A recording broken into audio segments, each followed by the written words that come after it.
എല്ലാവർക്കും നമസ്കാരം.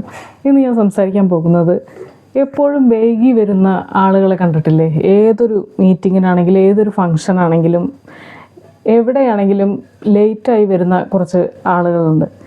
അവരുടെ മനഃശാസ്ത്രത്തെക്കുറിച്ചാണ് ഇന്ന് സംസാരിക്കാൻ പോകുന്നത്.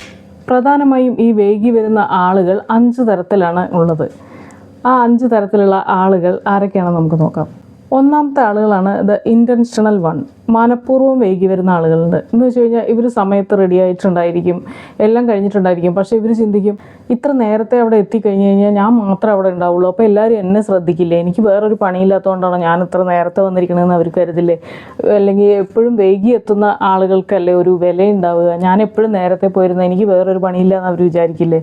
അങ്ങനെയൊക്കെ കരുതിയിട്ട് ആളുകൾ നമ്മളെ വില കുറച്ച് കാണുമോ കരുതിയിട്ട് മനഃപൂർവ്വം വൈകിക്കുന്ന ആളുകളുണ്ട്. എല്ലാം റെഡി ആയിട്ടൊക്കെ കഴിഞ്ഞിട്ട് ഇവർ വെയിറ്റ് ചെയ്യും സമയമാവാനായിട്ട്, എന്നിട്ട് കുറച്ച് ലേറ്റായി പോകാൻ ശ്രമിക്കുന്ന ആളുകളുണ്ട്. അവർക്ക് വൈകി വന്ന ഒരു വില കിട്ടും എന്ന് ചിന്തിച്ചിട്ട് അവർ ഇൻറ്റൻഷണലായിട്ട് മനഃപൂർവ്വം വൈകി പോകുന്ന ആളുകളാണ്.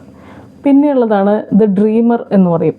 എന്ന് വെച്ച് കഴിഞ്ഞാൽ ഇവരുടെ വിചാരം ഇനിയും ഒരുപാട് സമയമുണ്ട് എന്നുള്ളതാണ്. ഇപ്പോൾ 10 മണിക്ക് എങ്ങോട്ടെങ്കിലും പോകണമെങ്കിൽ അവർ 9:30 വിചാരിക്കും, ഇനി അരമണിക്കൂറുണ്ടല്ലോ, അപ്പോൾ അത് 5 മിനിറ്റ് കൊണ്ട് കുളി കഴിഞ്ഞ് 5 മിനിറ്റ് കൊണ്ട് റെഡി ആയിട്ട് പെട്ടെന്ന് പോകാമെന്ന് വിചാരിക്കും. അവർ പെട്ടെന്ന് റെഡിയാവുന്ന ആളുകളായിരിക്കും. പക്ഷേ പല കാരണങ്ങൾ, നമ്മുടേതല്ലാത്ത കാരണം കൊണ്ടും നേരം എഴുതാലോ. ചിലപ്പോൾ ട്രാഫിക്കിൽ പെടാം, അല്ലെങ്കിൽ റെഡി ആവുന്നതിൻ്റെ ഇടയിൽ വീട്ടിൽ തന്നെ ചിലപ്പോൾ നമുക്ക് കീ കാണുന്നുണ്ടായിരിക്കില്ല. എന്തെങ്കിലുമൊക്കെ ചെറിയ സാധനങ്ങൾ തിരഞ്ഞിട്ട് നമ്മുടെ സമയം പോവാം. ഇല്ലെങ്കിൽ എന്തെങ്കിലുമൊക്കെ പല കാരണങ്ങൾ കൊണ്ട് നമുക്ക്, അല്ലെങ്കിൽ പെട്ടെന്നൊരു ഗസ്റ്റ് കയറി വന്നു, ഒരു ഫോൺ കോൾ വന്നു, അങ്ങനെയൊക്കെ നമുക്ക് നേരം എഴുതാലോ. അങ്ങനെയുള്ള പ്രാക്ടിക്കാലിറ്റിയെ പറ്റി ഇവർ ചിന്തിക്കില്ല.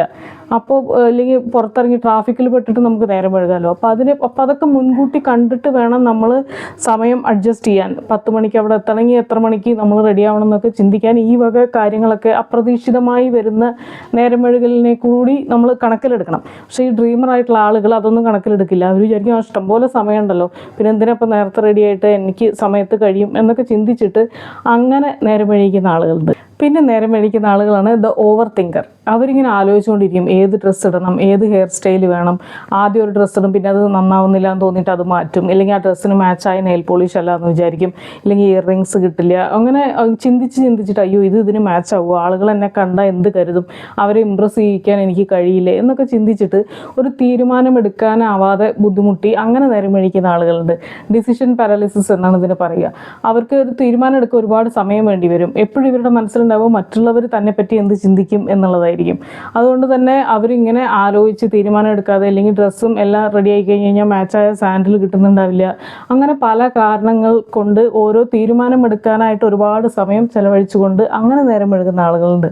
പിന്നെയുള്ളതാണ് ഓവർലോഡർ എന്ന് പറയും. എന്ന് വെച്ച് കഴിഞ്ഞാൽ എല്ലാവരുടെയും കാര്യങ്ങൾ ചെയ്തു കൊടുക്കാനായിട്ട് നിൽക്കും, മറ്റുള്ളവരെ ഹെൽപ്പ് ചെയ്യാനായിട്ട് നിൽക്കും. ഇവർക്ക് നോ പറയാൻ അറിയില്ല. അതുകൊണ്ട് തന്നെ ഇവരുടെ കാര്യങ്ങൾക്കായി ഇവർക്ക് പലപ്പോഴും സമയം കിട്ടാതെ വരും. താൻ ഓൾറെഡി ലേറ്റാണെന്ന് മനസ്സിലാക്കി കഴിഞ്ഞ് കഴിഞ്ഞാലും വേറെ ആരെങ്കിലും ആ സമയത്ത് എന്തെങ്കിലും ഹെൽപ്പ് ചോദിച്ചു കഴിഞ്ഞാൽ അപ്പോൾ അത് ചെയ്തു കൊടുക്കാനായി നിൽക്കും. അപ്പോൾ ഇവർക്ക് അവരോട് അയ്യോ ഞാൻ ആദ്യമേ നേരം വഴിയേക്കാണ്, എനിക്ക് നിങ്ങൾക്കിപ്പോൾ ഇത് ചെയ്തു തരാൻ നിന്ന് കഴിഞ്ഞാൽ എനിക്ക് സമയത്ത് എത്താൻ പറ്റില്ല എന്ന് പറയാനുള്ള ഒരു ധൈര്യം ഇവർക്ക് കിട്ടില്ല. ഇവർ പീപ്പിൾ പ്ലീസറായ ആളുകളായിരിക്കും. അതുകൊണ്ട് ഇവരെത്ര നേരം വഴിയിരിക്കുകയാണെങ്കിലും ആരെങ്കിലും എന്തെങ്കിലുമൊക്കെ സഹായം ചോദിച്ചാൽ അത് ചെയ്തു കൊടുക്കാനായിട്ട് ഇവർ നിൽക്കും. അവനവൻ്റെ സമയം കളഞ്ഞ് മറ്റുള്ളവരെ സഹായിക്കാൻ നിൽക്കും. അങ്ങനെയുള്ള ആളുകൾക്കും സമയത്ത് എത്താൻ കഴിഞ്ഞെന്ന് വരില്ല. അങ്ങനെയും ലേറ്റായി പോകും ആളുകൾ. പിന്നെയുള്ളതാണ് റിബൽ എന്ന് പറയും. എന്ന് വെച്ച് കഴിഞ്ഞാൽ ഇങ്ങനെ സമയക്രമങ്ങളും റൂൾസും ഒന്നും ഫോളോ ചെയ്യാൻ താല്പര്യമില്ലാത്ത ആളുകൾ.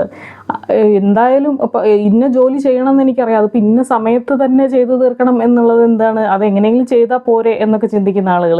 ഇപ്പോൾ എനിക്ക് 2 മണിക്കൂർ ചെയ്യാനുള്ള ജോലിയേ ഉള്ളൂ, പിന്നെ എന്തിനാണ് ഞാൻ 10 മണിക്ക് പോയിട്ട് 4 മണി വരെ ഓഫീസിൽ ഇരിക്കുന്നത്, എന്തിനാണ് ആ സമയക്രമം പാലിക്കുന്നത്, അങ്ങനെയൊക്കെ ചിന്തിക്കുന്ന ആളുകളുണ്ട്. അപ്പോൾ ഇവരുടെ മനസ്സിൽ എന്തെങ്കിലും നിയമങ്ങൾ ഫോളോ ചെയ്യുക, അല്ലെങ്കിൽ സമയക്രമം ഫോളോ ചെയ്യുക എന്നൊക്കെ പറയുന്നത് ഒരു കീഴടങ്ങൽ പോലെയാണ് ഇവർക്ക് തോന്നുക. ഇവരുടെ ഈഗോ ഹെർട്ട് ചെയ്യും. മറ്റൊരാൾ നിശ്ചയിക്കുന്ന ഒരു സമയക്രമത്തിനനുസരിച്ച് തൻ്റെ കാര്യങ്ങളിൽ മാറ്റം വരുത്തണം എന്നൊക്കെ കരുതുന്നത് വേറെ ആളുടെയോ നിയന്ത്രണത്തിലാണ് താൻ എന്നൊക്കെ ഇവർക്ക് തോന്നൽ വരും. എന്തെങ്കിലുമൊക്കെ റൂൾസ് ഉണ്ടെങ്കിൽ അതിനെതിരായിട്ട് നിൽക്കാൻ താല്പര്യം കാണിക്കുന്ന കുറച്ച് ആളുകളുണ്ട്. അവരാണ് റിബൽസ് എന്ന് പറയുന്നത്. ഒരു പ്രത്യേക സമയക്രമത്തിനനുസരിച്ച് ഒരു ചിട്ടയോടുകൂടി മറ്റൊരാളുടെ ഇഷ്ടത്തിനനുസരിച്ച് അങ്ങനെയൊന്നും ജീവിക്കാൻ താല്പര്യമില്ലാത്ത, എല്ലാത്തിനെയും എതിർക്കുന്ന, എൻ്റെ ലൈഫ് എൻ്റെ റൂൾസ് എന്നൊക്കെയുള്ള മൈൻഡ് സെറ്റുള്ള ആളുകളുണ്ട്. അവരും സമയത്ത് എത്താൻ സാധ്യതയില്ല. അവരും കുറച്ച് മനഃപൂർവ്വം ലേറ്റായി എത്തുന്ന ടൈപ്പിലുള്ള ആളുകളാണ്.